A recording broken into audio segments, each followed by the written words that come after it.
ಹಾಗೆ ನನ್ನ ಪ್ರಯಾಣ ಮುಂದುವರೆದಿದ್ದು ಈ ಜಾಗದಲ್ಲಿ. ಈ ಜಾಗದಲ್ಲೇನು ಜಾಯಿಂಟ್ ವೀಲ್ ಎಲ್ಲ ಕಾಣಿಸ್ತಿದೆ, ಎಲ್ಲೋ ಆಟ ಆಡಕ್ಕೆ ಹೋಗಿದ್ದೀವಿ ಏನೋ ಅಂದ್ಕೊಂಡ್ರಾ? ಇಲ್ಲ ಇಲ್ಲ, ಬನ್ನೇರುಘಟ್ಟ ಝೂ ಇದು. ಝೂ ಹತ್ತಿರ ಈ ರೀತಿ ಒಂದು ಜಾಯಿಂಟ್ ವೀಲ್ ಕೂಡ ಇದೆ. ಹಾಗೆ ನಡ್ಕೊಂಡು ಹೋದರೆ ಮುಂದೆ ಈ ರೀತಿ ಎಂಟ್ರೆನ್ಸ್ ಸಿಗತ್ತೆ. ಈ ಎಂಟ್ರೆನ್ಸಲ್ಲಿ ಜಾತ್ರೆ ಅನಿಸತ್ತೆ. ನಾನು ಜಾತ್ರೆಗೆ ಬಂದಿದ್ದೀನೋ ಝೂಗೆ ಬಂದಿದ್ದೀನೋ ನನಗೆ ಗೊತ್ತಾಗಿಲ್ಲ. ಅಲ್ಲಿ ಬೋನಲ್ಲಿರೋ ಪ್ರಾಣಿ ನೋಡಬೇಕಾ ಇಲ್ಲ ಹೊರಗಡೆ ಇರೋ ಪ್ರಾಣಿ ನೋಡಬೇಕಾ ಅಂತೇಳಿ ಗೊತ್ತಾಗಿಲ್ಲ. ಒಂದ್ಸಲ ಕನ್ಫ್ಯೂಸ್ ಆಗೋದೆ. ಹೊರಗಡೆ ಇರೋ ಪ್ರಾಣಿ ಅಂದರೆ ಯಾವುದಂತ ನೋಡ್ತಿದ್ದೀರಾ? ಯಾವುದಂತ ಅಂದರೆ ಜನಸಾಗರ, ಅಷ್ಟೊಂದು ಜನ. ಸರಿ ಬನ್ನಿ, ಆಸ್ಟ್ರಿಚ್ ನೋಡಿ.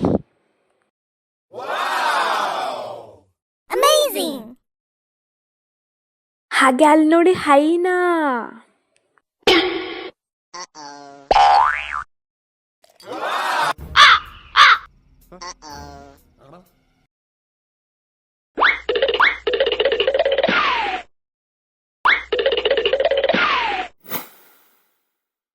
ಆನೆ ನೋಡು, ಆನೆ.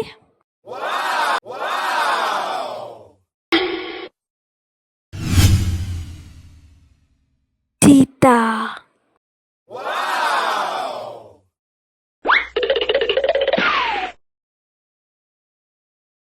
ಪೂರ್ತಿ ವಿಡಿಯೋನ ಯೂಟ್ಯೂಬ್ ಬ್ಲಾಗಲ್ಲಿ ನೋಡಿ.